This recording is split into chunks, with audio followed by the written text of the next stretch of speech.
So we are back now. फिर से हम लोग आ चुके हैं एक नए वीडियो में, एक नए सेशन में, एक नए वन शॉट के साथ। अभी तक आप लोगों ने शेयर कैपिटल और फाइनेंशियल स्टेटमेंट का जो थ्योरी पोर्शन था उसका वीडियो देख लिया होगा, और कमेंट में बताना कि वीडियो कैसा लग रहा है और क्या चीज तुम लोग को चाहिए, ये सारा चीज, ताकि मैं इन नियर फ्यूचर वो सारा चीज के ऊपर भी बना लूं वीडियो। तो स्टार्ट करते हैं आज का सेशन। बेसिकली आज का जो ये सेशन होगा वो लास्ट सेशन का एक्सटेंडेड होगा।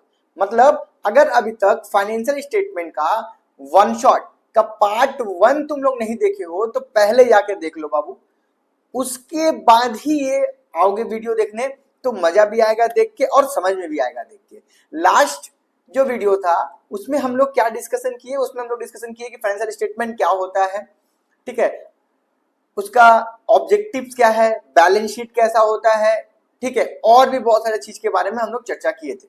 अगर कोई डाउट है तो ये जो नीचे यहाँ स्क्रॉल हो रहा है मेरा नंबर, अभी आया जो स्क्रॉल हो रहा है मेरा नंबर, इस पे कांटेक्ट करो। कोई डाउट्स होगा डायरेक्टली, नो मैटर तुम लोग कहाँ पढ़ते हो, कहाँ रहते हो, जितना संभव कोशिश, जितना संभव चीज मेरे तरफ से होगा मैं वो करूंगा तुम लोग के लिए, ठीक है। तो चलो शुरू करते हैं आज का सेशन। आज का ये सेशन बेसिकली थोड़ा सा जो लास्ट क्लास जहां हम लोग छोड़ के गए थे वहीं से स्टार्ट करते हैं। Analysis of financial statement, analysis of financial statement. तो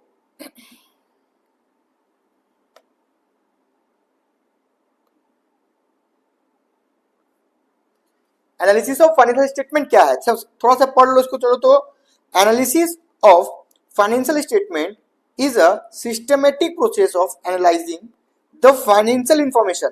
सर ये फाइनेंशियल इंफॉर्मेशन क्या होता है, लास्ट क्लास में हम लोग डिस्कस किए थे। फाइनेंशियल इंफॉर्मेशन में क्या होगा, trading account and balance sheet, trading account, PL account और balance sheet. Okay, in the financial statement to understand and take the economic decision. मतलब फाइनेंशियल एनालिसिस, फाइनेंशियल स्टेटमेंट का एनालिसिस एक process है जिसके अंदर हम लोग जो भी फाइनेंशियल इंफॉर्मेशन आता है उसका एनालाइज करते हैं, ताकि इन फ्यूचर हम कुछ डिसीजन ले पाए और हम लोग को ग्रोथ भी दिखे, ठीक है। क्योंकि हम लोग बाबू काम करते हैं, कहीं ना कहीं काम करोगे, कोई ना कोई बिजनेस करोगे, तो आप लोग को सबसे पहला चीज ग्रोथ चाहिए।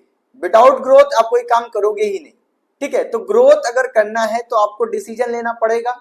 आपके लाइफ में भी अगर आपको ग्रोथ चाहिए तो आपको आज डिसीजन लेना पड़ेगा कि आपको पढ़ना है, नहीं पढ़ना है, क्या करना है, ये चीज, ठीक है। आज का आपका जो डिसीजन है वही तय करेगा।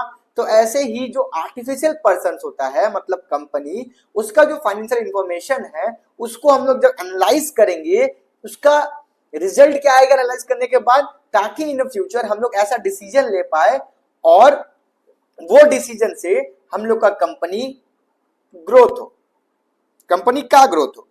तो सर क्या क्या टूल्स है सर, सबसे पहला तो बताइए क्या क्या टूल्स होता है। तो tools of analysis of financial statement, basically 3 he tools है। पहला है कंपैरेटिव स्टेटमेंट और कॉमन साइज स्टेटमेंट, दूसरा है रेशियो एनालिसिस और तीसरा है कैश फ्लो स्टेटमेंट। तो अभी ये हम लोग सेमिस्टर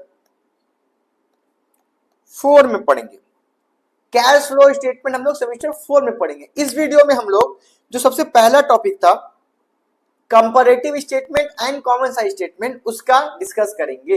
तो उससे पहले एक इंपॉर्टेंट क्वेश्चन, एक इंपॉर्टेंट टॉपिक जो इस पॉइंट से तो तुम लोग के एग्जाम में एक एमसीक्यू आना ही आना है सर, वो क्या है, types of financial statement analysis.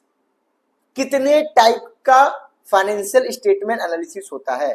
सबसे पहला होता है एक्सटर्नल एनालिसिस, या फिर हम लोग कौन कर रहा है एनालिसिस। अगर इसके पॉइंट ऑफ व्यू से देखें तो there are 2 type of financial statement analysis. पहला क्या हो जाएगा, एक्सटर्नल एनालिसिस, दूसरा क्या हो जाएगा, इंटरनल एनालिसिस। एक्सटर्नल एनालिसिस का मतलब वो एनालिसिस जिसको या फिर जो लोग करेगा वो लोग का कोई भी एक्सेस नहीं होगा कंपनी के अंदर प्रॉफिट एंड लॉस को मैनेज करने में, या फिर समझ लो अकाउंटिंग करने में, बाहर के लोग होंगे वो लोग, ठीक है। और अगर कोई लोग है जो मेरे कंपनी के ही अंदर है, मेरे मैनेजमेंट में ही है, वो लोग एनालिसिस कर रहे हैं, तो उसको हम लोग बोलेंगे इंटरनल एनालिसिस। तो सर फिर से एक बार बता दीजिए, एक्सटर्नल एनालिसिस का मतलब वो एनालिसिस जो बाहर के लोग करेंगे, जिनका कोई एक्सेस नहीं होगा मेरे कंपनी के प्रॉफिट एंड लॉस को मेंटेन करने में, रिकॉर्ड करने में। और इंटरनल का मतलब क्या हो जाएगा सर, वो लोग, वो मैनेजमेंट के लोग जो मेरे कंपनी के अंदर ही है और वो लोग एनालिसिस करेंगे, तो उसको बोलेंगे इंटरनल एनालिसिस। क्लियर और नॉट क्लियर है सर? चलो, क्लियर और नॉट क्लियर? चलो आगे बढ़ते हैं हम लोग, एक बार थोड़ा सा हम लोग रीड कर लेते हैं। बेसिकली एक्सटर्नल एनालिसिस कौन करता है? जिसके पास who do not have access to the detailed record of an enterprise and therefore have to depend on a published account। जो कंपनी पब्लिश करेगा उसी को देख के, उसी को एनालाइज करके आप पता लगाओगे कि कंपनी का सिचुएशन कैसा है, कंपनी का कंडीशन कैसा है, कंपनी का लिक्विडिटी, कंपनी का इंसॉल्वेंसी कैसा है, टर्नओवर कैसा है, ये सारा चीज मतलब बाहर के लोग करेंगे। ठीक है, अच्छा क्या क्या स्टेटमेंट को हम लोग देखेंगे, मतलब बेसिकली क्या क्या स्टेटमेंट को देख के हम लोग एनालाइज करेंगे? तो statement of profit and loss and balance sheet. अच्छा, और क्या होता है? Director and auditor report.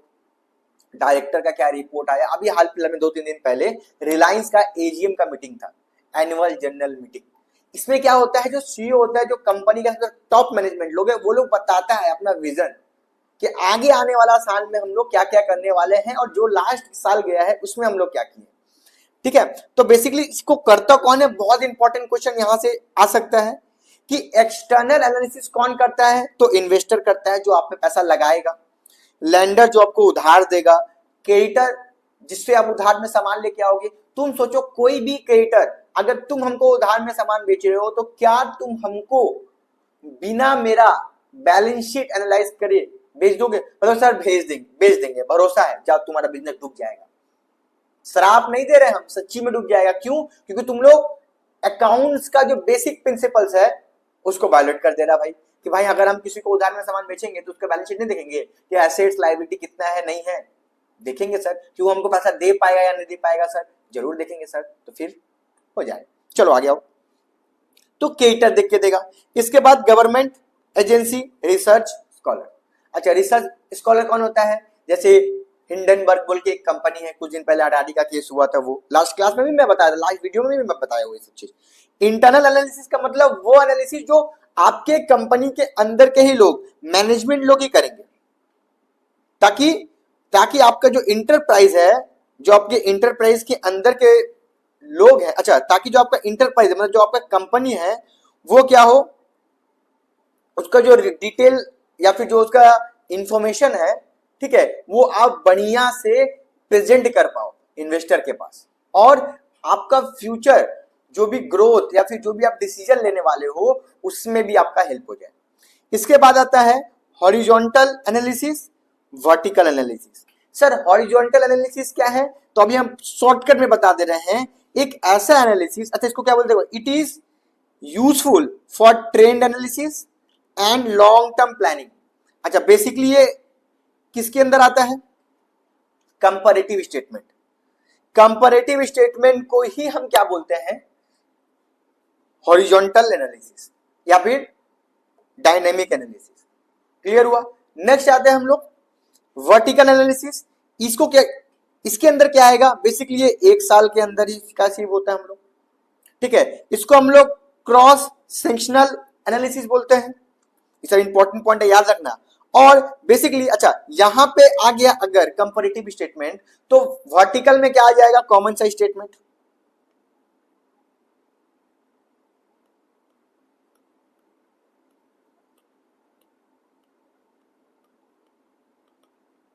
Common size statement.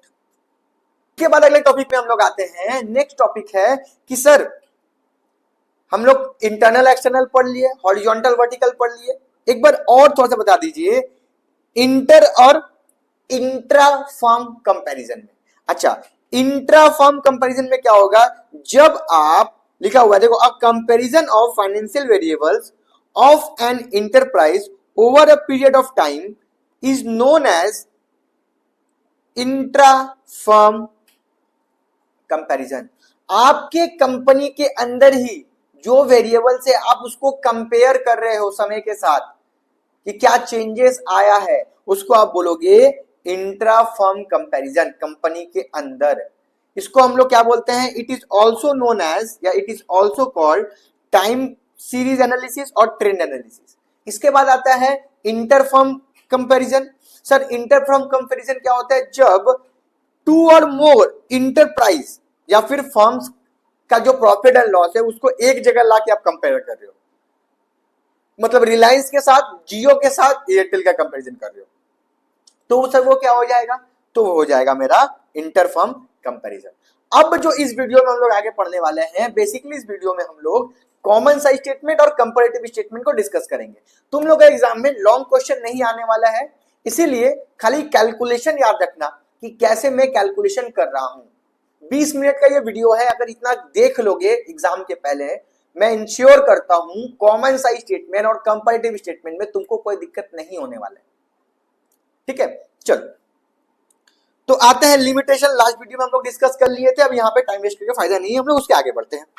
चलो सम्स तुमको यहाँ पे कुछ ऐसा है, बट तुम्हारे एग्जाम में ना ये सम्स ऐसा नहीं देगा, वो ना खाली दे देगा सेल्स 2023 का इतना है, 24 का इतना है, ठीक है, और बोलेगा बताओ कितना परसेंटेज चेंज हुआ है, कितना परसेंटेज चेंज हुआ है। तो सबसे पहले देखो क्वेश्चन ऐसे दिया रहेगा, अगर हम लोग लॉन्ग क्वेश्चन करेंगे तो ऐसे दिया रहेगा, सेल्स तो 2023 में कितना था, 7,50,000, 2,24,000 में कितना हो गया, 9,60,000, goods sold COGS, cost of goods sold कितना मेरा 4,50,000 था, वो बढ़ के कितना हो गया 5,76,000, ऑपरेटिंग एक्सपेंसेस कितना था 90,000 था, वो बढ़ के 1,20,000 हो गया है, ऑपरेटिंग एक्सपेंसेस या ऑपरेटिंग इनकम कितना था मेरा 20,000, वो बढ़ के कितना हो गया है 30,000, टैक्स लास्ट ईयर मतलब प्रीवियस ईयर कितना था मेरा 50,000, अभी वो बढ़ के कितना हो जाएगा 54,000, नेट प्रॉफिट लास्ट ईयर मेरा था 1,80,000, इस साल मेरा क्या हो गया है, वो बढ़ के हो गया है 2,40,000। तो अभी सर एक कॉन्सेप्ट याद रखना तुम लोग, प्रीवियस ईयर और करंट ईयर, यहां पे ये साल क्या हो जाएगा, ये साल करंट ईयर और ये क्या हो जाएगा प्रीवियस ईयर, ठीक है, क्या हो जाएगा, जो पिछला साल होगा प्रीवियस ईयर और जो करंट ईयर होगा मतलब जो भी चल रहा है, ठीक है। अभी देखो सम्स बनाते हैं हम लोग, सम्स देखो, पहले हम लोग क्वेश्चन को एज इट इज उतार दिए, इसके बाद हमको निकालना पड़ेगा कि एब्सोल्यूट चेंज कैसे हुआ, एब्सोल्यूट चेंज में क्या हुआ। तो देखो एब्सोल्यूट चेंज हम लोग देखते हैं, यहां पे एब्सोल्यूट चेंज देखते हैं, सेल्स जो है वो 2023 में 7,50,000 था, वो चेंज होकर सर कितना हो गया है 9,60,000, तो चेंज कितना होगा, ये चेंज कितना हो गया, ये कहां से आया, ये आया, इसको हम लिख दे रहे हैं, एब्सोल्यूट चेंज का फॉर्मूला क्या होगा, एब्सोल्यूट चेंज का फॉर्मूला क्या होगा उसको लिख लो, current year minus previous year, current year minus previous year, मतलब 9,60,000 माइनस 7,50,000, दोनों का माइनस कर देंगे, यहां पे आ जाएगा। एग्जाम में कुछ नया मत करो, जो अभी तक एकदम प्रैक्टिकल सम्स किया ही नहीं है, सिर्फ थ्योरी पे ध्यान दिया है, कुछ भी है, जो वीडियो में बता दे रहा हूं जितना क्वेश्चन खाली उसी को करके जाओ, ज्यादा नहीं, अपने स्ट्रेंथ पे फोकस रखोगे। अगर मैं थ्योरी करके जा रहा हूं या जा रही हूं तो मैं उसी पे फोकस रहूंगा, अभी टाइम नहीं है हम लोग के पास। और जो दोनों ही किया है बहुत अच्छा है, पहले ये सारा सम्स को एक बार प्रैक्टिस कर लेना, इसके बाद शीट पेपर कर लेना। तो एब्सोल्यूट चेंज क्या आ जाएगा 9,60,000 माइनस 7,50,000, मतलब करंट माइनस प्रीवियस ईयर, वैसे हम लोगों ने लिख दिए, बस एब्सोल्यूट चेंज आराम से आ गया। सर नेक्स्ट क्या करना है, नेक्स्ट हमको निकालना है चेंज, कितना चेंज हुआ है, कितना चेंज हुआ है। तो हम लोग का सर एब्सोल्यूट चेंज तो एकदम इजी सा निकाल लिए, current year minus previous year, same sums घर पे बनाना, सेम सम्स घर पे बनाना, current year minus previous year. Clear? Current year minus previous year में एब्सोल्यूट चेंज आ गया। सर अब ये परसेंटेज चेंज कैसे निकालेंगे? देखो परसेंटेज चेंज कैसे निकालते हैं हम लोग, percentage change, percentage change sir कैसे निकालेंगे? बहुत इजी तरीका है, ध्यान रखो। 7,50,000 डिवाइड बाई 9,60,000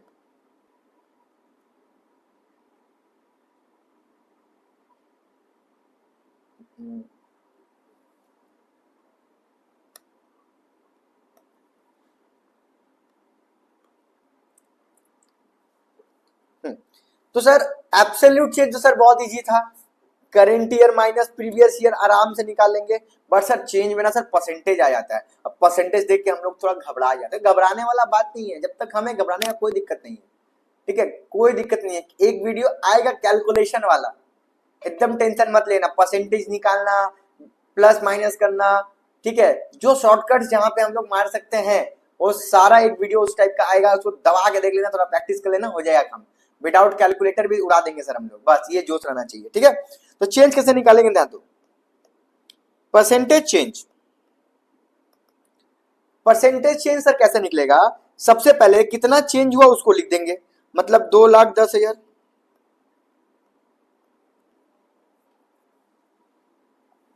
ठीक है। पहले कितना था? 7,50,000 इंटू 100। अब इसको हम लोग काट देंगे, ठीक है, काटेंगे कितना आ जाएगा? 28%। 28%। तो सर फॉर्मूला क्या हो गया? देखो याद रखो, change AC divide by previous year into 100। मतलब सर एक बार फिर से बताइए, चलो दूसरा कुछ लेते हैं हम लोग ले लेते हैं यहाँ पे, अच्छा हाँ, नॉन ऑपरेटिंग इनकम ले लेते हैं। नॉन ऑपरेटिंग इनकम देखो कितना था पहले, कितना यहाँ कितना था? 10,000। पहले कितना था? 20,000। तो इसका चेंज का फॉर्मूला, इसका चेंज कैसे निकला? ये 50% कैसे निकला होगा? 10,000 डिवाइड बाई 20,000 इंटू 100, 50% आ गया। तो चेंज सर कैसे निकलेगा? एब्सोल्यूट चेंज कैसे निकलेगा? परसेंटेज चेंज कैसे निकलेगा? एब्सोल्यूट चेंज निकलेगा current year minus previous year, काम खत्म। और परसेंटेज चेंज सर कैसा निकलेगा? परसेंटेज चेंज निकलेगा जितना एब्सोल्यूट चेंज हुआ है divide by previous year into 100। जितना चेंज हुआ है divide by previous year into 100। 5 बार बोल भाई, 5 बार बोल, 5 बार, 5 बार बोल। Absolute change divide by previous year into 100। Absolute change divide by previous year into 100। मेरे साथ बोलो, सुनाई नहीं दे रहा हमको, सुनाई नहीं दे रहा है रानू मंडल वाला, सुनाई नहीं दे रहा है। Absolute change divide by previous year into 100। Absolute change divide by previous year into 100। एकदम नहीं भूलेगा, भूलना ही नहीं चाहिए ये कॉन्सेप्ट। सर एब्सोल्यूट चेंज क्या होगा? Current year minus previous year. Sir percentage change क्या होगा? Change, absolute change divide by previous year into 100, काम खत्म। और इसके बाद ये थोड़ा इंटरप्रिटेशन भी दिया हुआ है, नोट्स में कमेंट पे पिन कर दूंगा, वहां से देख लेना, या फिर इस नंबर पे कांटेक्ट कर सकता है, इसका पीडीएफ तुम लोगों को मैं भेज दूंगा, ठीक है। इंटरप्रिटेशन क्या होता है समझो, ये बेसिकली ये बताएगा कि ये जो हम लोग कंपैरेटिव स्टेटमेंट किए, ठीक है, उसको एनालाइज करके हमको क्या रिजल्ट आया। तो सर पहला देखो क्या हुआ, देखो सेल्स 28% बढ़ा है और कॉस्ट ऑफ गुड सोल्ड भी 28% बढ़ा है। इसका मतलब कि जो ग्रॉस मार्जिन है वो स्टेबल है, मतलब जीपी जो होगा वो स्टेबल होगा, उतना कोई घबराने का बात नहीं है। ऑपरेटिंग एक्सपेंसेस जो है वो 33% बढ़ गया है, जो कि सेल्स से ज्यादा है। मतलब सेल्स 28% बढ़ा है तो उसको सेल्स करने के लिए बहुत सारा ऑपरेटिंग खर्चा होता है, वो खर्चा उस सेल्स के परसेंटेज से ज्यादा बढ़ गया है। बट चूंकि ऑपरेटिंग इनकम भी मेरा ज्यादा हुआ है, इसीलिए वो कंपनी को स्टेबलाइज कर दे रहा है, ठीक है। नेट प्रॉफिट इंक्रीज हुआ है 33%, जो कि सेल से ज्यादा है। अगर सेल, सुनो, अगर सेल्स 1 लाख का हम कर रहे थे, ठीक है, तो मेरा 10,000 प्रॉफिट था। अभी हम 2 लाख का सेल कर रहे हैं तो मेरा 20,000 का प्रॉफिट होना चाहिए। बट अगर 25,000 का प्रॉफिट आ रहा है, मतलब पिछला से ज्यादा परसेंटेज में आ रहा है, तो सर क्या ये अच्छी बात है या खराब बात है? बहुत अच्छी बात है, क्योंकि सेल जितना परसेंटेज से बड़ा है, आपका जो प्रॉफिट है वो उससे भी ज्यादा रेशियो से, मतलब परसेंटेज से बढ़ गया है, 33% से बढ़ा है, तो ये एक अच्छा साइन है। तो ये सारा इंटरप्रिटेशन है, एक बार जस्ट रीड कर लोगे तो काम हो जाएगा, ठीक है। यही सेम चीज सर, यही सेम चीज comparative statement of balance sheet. तुम्हारे क्वेश्चन में देखो लायबिलिटी दे दिया है, तुम्हारे क्वेश्चन में एसेट्स दे दिया है। सर बनाएंगे कैसे? Same process, same process. देखो ये कौन सा ईयर है? प्रीवियस ईयर, ये है करंट ईयर। ये कौन सा ईयर है? प्रीवियस ईयर, ये है करंट ईयर।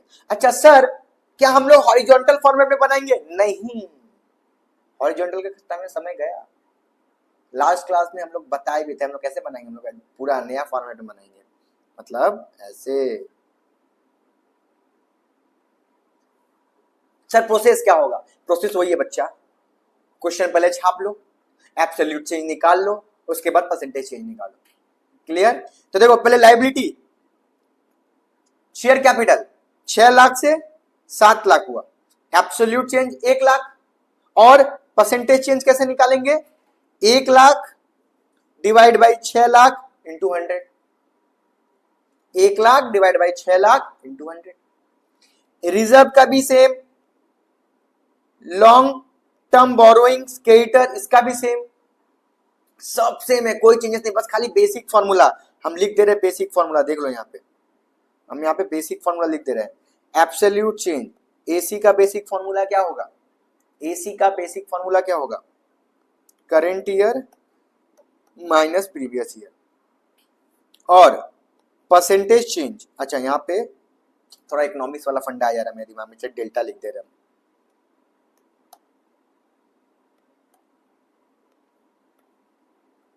इसके बाद परसेंटेज चेंज, इसका फॉर्मूला क्या होगा सर? जो एब्सोल्यूट चेंज आया, मतलब जो ये आया, इसको छाप दो, ठीक है, divide by previous year into 100। AC divide by previous year into 100, ये सिंपल फॉर्मूला है। बस ये वाला फॉर्मूला में सबको अप्लाई कर देंगे, लाइन से सबको अप्लाई करेंगे, काम खत्म। लाइन सबको अप्लाई कर देंगे कि सर पिछले साल मेरे पास रिजर्व 1.5 लाख का था, इस साल 2 लाख हो गया है, मतलब 50,000 बढ़ गया बच्चा, मतलब 50,000 बढ़ गया, 50,000 एब्सोल्यूट में लिख देंगे, 50,000 डिवाइड बाई 1.5 लाख इंटू 100, 33.33%, ठीक है। इसके बाद long term borrowings, sir long term borrowings क्या है? 1 लाख से 1.5 लाख हो गया, मतलब 50,000 बढ़ गया, पिछले साल 1 लाख था, 50,000 डिवाइड बाई 1 लाख इंटू 100, मतलब फॉर्मूला वही सेम है, कोई चेंजेस नहीं है फॉर्मूला में। बट फॉर्मेट क्या होगा? पिछले वाला फॉर्मेट में हम लोग, लास्ट वाले फॉर्मेट में हम लोग पीएल अकाउंट का एनालिसिस कर रहे थे, इसमें ट्रेडिंग, तुम्हारा trading and profit and loss account और balance, trading and profit loss account था बेसिकली। और इसमें क्या हो जाएगा सर? इसमें मेरा हो जाएगा बैलेंस शीट, ये वाले में मेरे बैलेंस शीट आ जाएगा। बस यही कंपैरेटिव स्टेटमेंट, बस यही दो कॉन्सेप्ट है, ठीक है। अब आते हैं कॉमन साइज स्टेटमेंट, एक कॉमन साइज स्टेटमेंट का भी देख लो, ठीक है। अच्छा इसको मैं नहीं, कमेंट को मैं नहीं पढ़ा रहा हूं, ठीक है, कमेंट को मैं नहीं पढ़ा रहा हूं, नोट दे दूंगा, एक बार पढ़ लेना, क्योंकि कमेंट तुम लोग का बेसिक कॉन्सेप्ट क्लियर करेगा। एग्जाम के पर्सपेक्टिव से उतना इंपॉर्टेंट नहीं है, जब लॉन्ग क्वेश्चन होता है तब ये आ सकता है, ठीक है। चलो तो एक बार पढ़ लेना, कोई डाउट अगर है तो पूछो, कोई दिक्कत नहीं है हमको, कोई भी दिक्कत नहीं है, कभी भी पूछो, ठीक है।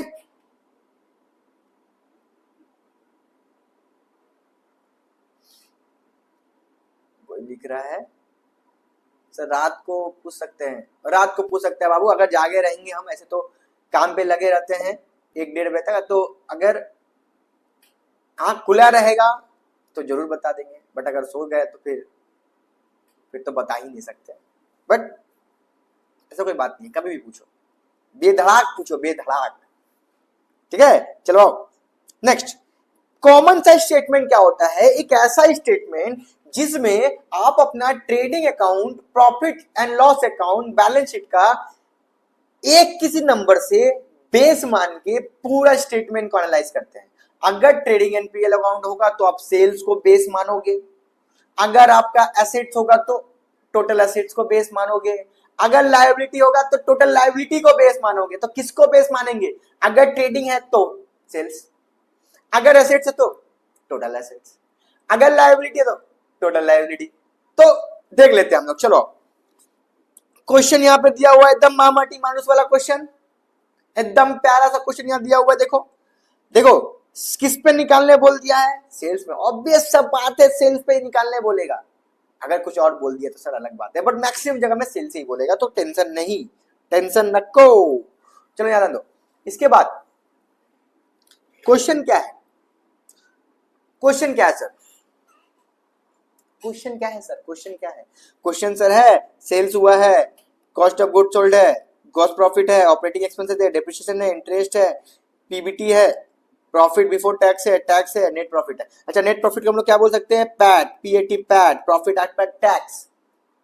ठीक है, देखो पहले क्वेश्चन उतार देंगे जैसा है। ठीक है, अब इसके बाद सुनो ध्यान से, अब इसके बाद हम क्या करेंगे? हमको निकालना होगा किसी भी चीज का percentage on the base of sales. Sales को बेस मान के, तो सर सेल्स को हम 100 मान लेंगे, ऑब्वियस सा बात, बच्चा 100 मानेगा सर। तो सेल्स को तो 100 मान दिए, अब क्या करेंगे? देखो जीपी कितना आया था? जीपी आया है 7,20,000। तुम्हारे क्वेश्चन में दिया हुआ है, हम नहीं निकाले थे, क्वेश्चन में दिया हुआ है 7,20,000 तुम्हारे क्वेश्चन में दिया हुआ है। सर ये कैसे आया? बहुत सिंपल है, देखो यहां क्या करेंगे, ये जो चेंज निकलता है, ये जो चेंज निकल रहा है, ये कैसे निकलेगा? 7,20,000 डिवाइड बाई 12 लाख इंटू 100, काट देंगे, 2 जीरो 2 जीरो गया, यहाँ 3 जीरो 3 जीरो गया, यहाँ एक बार में, यहाँ पे 60 बार में, काम करो तो कितना आ गया? 60%। आंसर बहुत इजी है। वहां क्या था? सुनो, वहां क्या था? Absolute change divide by previous year into 100। Sir यहां तो प्रीवियस ईयर नहीं दिया है, नहीं दिया तो कोई बात ही नहीं है। तो ये 60% कैसे आया? सबको समझ में आया? 7,20,000 डिवाइड बाई 1,20,000 इंटू 100। अच्छा कैसे हुआ सर? अच्छा 1,20,000 नहीं 12 lakh, sorry 7,20,000 divide by 12 lakh into 100। ठीक है, अच्छा इस सर 60% आ गया, बहुत इजी है। ऐसे सारा चीज को करेंगे। अब याद कैसे रखेंगे? जब भी हम किसी भी चीज को किसी भी नंबर से कंपेयर करते हैं तो उसको ऊपर लिखते हैं, नीचे जिससे कंपेयर कर रहे हैं उसको लिखते हैं, रखते हैं, जिससे कंपेयर कर रहे हैं उसको नीचे रखते हैं, और इंटू 100। क्लियर? फिर देखो ग्रॉस प्रॉफिट भी सेम ही है, 40% जो आया वो भी सर सेम ही है। कैसे सर सेम हो गया? ये बहुत सेम है। 4,80,000 divide by 12 lakh into 100, divide by 12 lakh into 100। Simple है, हो गया। सारा का सारा वैसे ही बनाना है, एक बार खुद से बना लेना, मेरे सामने ही वीडियो पॉज करके एक बार खुद से बना के साथ साथ बना के देख लेना। एक बार ही तो बनाना है, एक बार ही तो बनाना है। ठीक है, इसके बाद देखो बैलेंस शीट वाला भी सेम टू सेम ऐसा ही है सर। बैलेंस शीट वाला ऐसा होगा, बट बैलेंस शीट में हम लोग क्या करेंगे? जब हम लोग trading and profit and loss account बनाएंगे तो उसमें हम लोग टोटल सेल्स को बेस मानेंगे 100, और जब हम लोग बैलेंस शीट बनाएंगे तो टोटल एसेट्स और टोटल लायबिलिटी को मानेंगे। तो स्टार्ट करते हैं हम लोग। देखो लायबिलिटी इधर है, एसेट्स इधर है। ओके, जितना सारा लायबिलिटी है सबको, जितना सारा एसेट्स है सबको। ठीक है, तो एसेट्स को हम लोग सब जो देखो यहाँ ऐसे ही बता देते हैं। देखो टोटल क्या है? एसेट्स और लायबिलिटी का टोटल क्या है? 19 लाख। तो 19 लाख को हम बेस मान लेंगे, उसको 100 मान लेंगे। ठीक है, और पूरा क्वेश्चन को ना ऐसे छाप देंगे। देखो जैसे लायबिलिटी था, पहले लायबिलिटी को पूरा उतार देंगे, फिर जो टोटल लायबिलिटी है उसको लिख देंगे 100। अब कंपैरिजन कैसे होगा? देखो तुमको सबसे पहले किससे कंपैरिजन करना है? सबसे पहले कंपैरिजन करना है हमको शेयर कैपिटल का। कैसे कंपेरिजन होगा? 10 lakh divide by 19 lakh, 19 lakh into 100, 52, approx 52%। इसके बाद हो गया रिजर्व, कितना है उसका? 3 लाख, तो 3 lakh divide by 19 lakh into 100, इसको भी करेंगे 15%। ठीक है, अब तुम लोग को तो लॉन्ग क्वेश्चन देगा नहीं, तुम लोग को एमसीक्यू देगा, तो एक ही दे देगा कि भाई टोटल सेल का वैल्यू ये है और पर्टिकुलर आइटम का वैल्यू, फाइनेंशियल वेरिएबल का वैल्यू इतना है, तो बताओ कि परसेंटेज चेंज कितना हुआ है, या फिर सेल्स के तुलना में आपका कॉस्ट ऑफ गुड सोल्ड या फिर अदर चीज का वैल्यू कितना है। ठीक है, तो ये सारा पूरा कंप्लीट। ठीक है, तो यही कॉमन साइज स्टेटमेंट में यही है। बोलोगे सर इतना इजी? हाँ सर इतना ही इजी, हार्ड कुछ नहीं होता है, आ जाएगा तो इजी होता है। तो लास्ट वीडियो में मैंने डिस्कस कर लिया तुम लोग को फाइनेंशियल स्टेटमेंट एनालिसिस का थ्योरी। इसके बाद ये वीडियो में comparative statement, common size statement. Next जो वीडियो है उसमें हम लोग रेशियो एनालिसिस का थ्योरी पढ़ेंगे, सारा फॉर्मूला जो एग्जाम में तुम लोग आ सकता है। उसके बाद आइडियल रेशियो, इसके साथ आइडियल रेशियो अगर रहेगा तो क्या इंपैक्ट रहेगा, अगर नहीं रहेगा तो क्या इंपैक्ट रहेगा। ठीक है, तब तक के लिए स्टे ट्यून। अगर अभी तक चैनल को सब्सक्राइब नहीं किया तो सब्सक्राइब कर लो, और मन करे तो शेयर भी कर लो। चलो।